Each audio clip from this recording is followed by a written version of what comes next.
केंद्रीय गृहमंत्री अमित शहांच्या 3 ठिकाणी जाहीर सभा होणार आहेत। यातच धुळे, जळगाव आणि परभणीमध्ये या जाहीर सभांचं आयोजन करण्यात आले।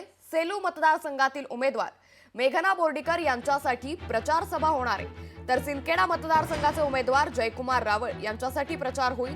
चाळीसगावचे उमेदवार मंगेश चव्हाण यांच्यासाठी केंद्रीय गृहमंत्री अमित शहांची जाहीर सभेचं आयोजन करण्यात आले। त्यामुळे केंद्रीय गृहमंत्री अमित शहांच्या 3 ठिकाणी जाहीर सभा होणार आहे। केंद्रीय गृहमंत्री अमित शहा या सभेतून नेमका कुणावर निशाणा साधणार हे पाहणं महत्त्वाचं ठरणार आहे। याच संदर्भात अधिक माहिती देतात आमचे प्रतिनिधी सुमित देशमुख। सुमित, केंद्रीय गृहमंत्री अमित शहा यांची जळगावमध्ये सभा होणार आहे। जळगावातील या सभेचं कशा पद्धतीने आयोजन करण्यात आले, काय अधिक माहिती? निश्चितच अंकिता, जर बघितलं आपण की सातत्याने विधानसभेची रणधुमाळी सुरू असल्याने सातत्याने या ठिकाणी विविध नेत्यांची ज्येष्ठ नेत्यांची या जळगाव जिल्ह्यामध्ये सभा सुरू आहे।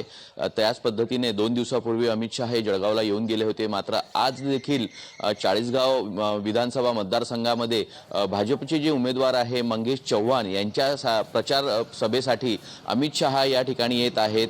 त्या अगोदर कालची जर गोष्ट केली तर काल उद्धव ठाकरे हे उबाटा गटाचे उमेदवार उमेश पाटील यांच्यासाठी येऊन गेलेत। त्यामुळे आज अमित शहा या ठिकाणी चाळीसगावला येत असून मंगेश चव्हाण असतील, त्यानंतर महाविकास आघाडीचे उमेदवार महायुती आघाडीचे उमेदवार असतील, या उमेदवारांसाठी अमित शहा या ठिकाणी प्रचार सभा घेत आहेत। मोठ्या प्रमाणात या ठिकाणी पेंडॉल टाकलेला आहे। एवढंच नाही तर पोलीस प्रशासन देखील अलर्ट मोडवर पाहायला मिळतं आहे। दुपारी 12 वाजता जळगाव एअरपोर्टवरती अमित शहा यांचं आगमन होणार असून 1 वाजता हे चाळीसगावमध्ये हेलिकॉप्टरच्या साहाय्याने पोहोचणार आहेत व त्या ठिकाणी त्यांची प्रचार सभा घेणार असताना काय अमित शहा आता कोणावर निशाणा साधतात हे पाहणं आता गरजेचं ठरणार आहे। अंकिता, नक्की सुमित, त्यामुळे आज अमित शहा नेमका कुणावर निशाणा साधणार हे पाहणं महत्त्वाचं ठरणार आहे।